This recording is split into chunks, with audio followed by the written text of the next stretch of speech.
রোহিঙ্গা প্রত্যাবাসন ইস্যুতে যেন একের পর এক নতুন পালক যুক্ত করছে ডক্টর মোহাম্মদ ইউনূস। প্রধান উপদেষ্টার আহ্বানে সাড়া দিয়ে জাতিসংঘের মহাসচিব অ্যান্তোনিও গুতেরেস কক্সবাজারের রোহিঙ্গা ক্যাম্পে এসে প্রত্যাবাসনের আশা জাগানোর পর থেকে আশায় বুক বেঁধেছিল রোহিঙ্গারা।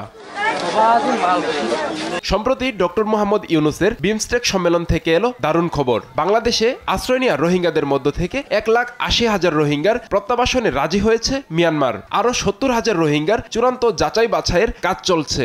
যথাযথ নাগরিক অধিকার নিশ্চিতে নিজ ভূমিতে ফিরে যেতে উন্মুখ হয়ে আছেন রোহিঙ্গারা। বেশি খুশি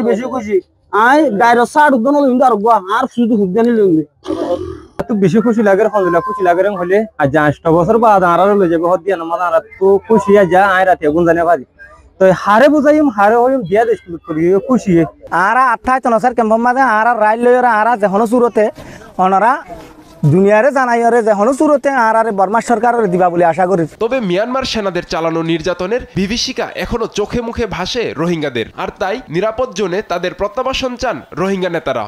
এটা পর্যন্ত ডলা গাজি মিলিটারি পোশাক দেখলে কেলাং হতে চাইলে শুকুরের উপায় মারি ফেলাই বন মারি ফেলাই গুলি গুলি ফেলাই হাড়ি ফেলাই ইন দেখিলে মতন আর তো কি হয়ে যায় মাথা মেন্টাল মিক হয়ে যাবে। তো সেই হিসাবে আর তো কি করা হইব আর সেফ জোন দিয়ে লয়ে যাওয়া হইব।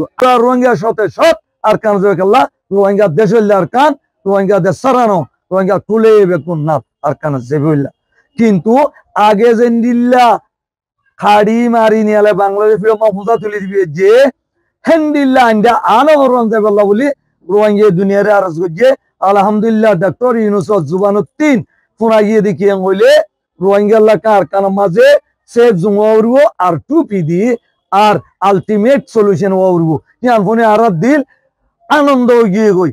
দীর্ঘ বছর গলার কাটা হয়ে থাকা রোহিঙ্গাদের দ্রুত প্রত্যাবাসন চান রোহিঙ্গা প্রতিরোধ কমিটিও। আমরা চাই মাননীয় প্রধান উপদেষ্টার কথা যাতে সত্যি হোক, উনি আন্তর্জাতিক মহলে যে কোনোভাবে কনভিন্স করে এবং মায়ানমারকে তাদের নাগরিকগুলো তাদের কাছে ফেরত যাবে, এটাই আমাদের প্রত্যাশা। এদিকে রোহিঙ্গা প্রত্যাবাসনে সর্বদা প্রস্তুত রয়েছে বলে জানিয়েছেন শরণার্থী ত্রাণ ও প্রত্যাবাসন কমিশনার। আমরা তো সবসময় প্রস্তুত ছিলাম, 18-তে প্রস্তুত ছিলাম, 19-এ প্রস্তুত ছিলাম, 23 সালেও প্রস্তুত ছিলাম, এখনো প্রস্তুত আছি। ডক্টর মোহাম্মদ ইউনূসের প্রচেষ্টায় নিজ দেশে ফিরতে পারবেন রোহিঙ্গারা, এমন প্রত্যাশা তাদের।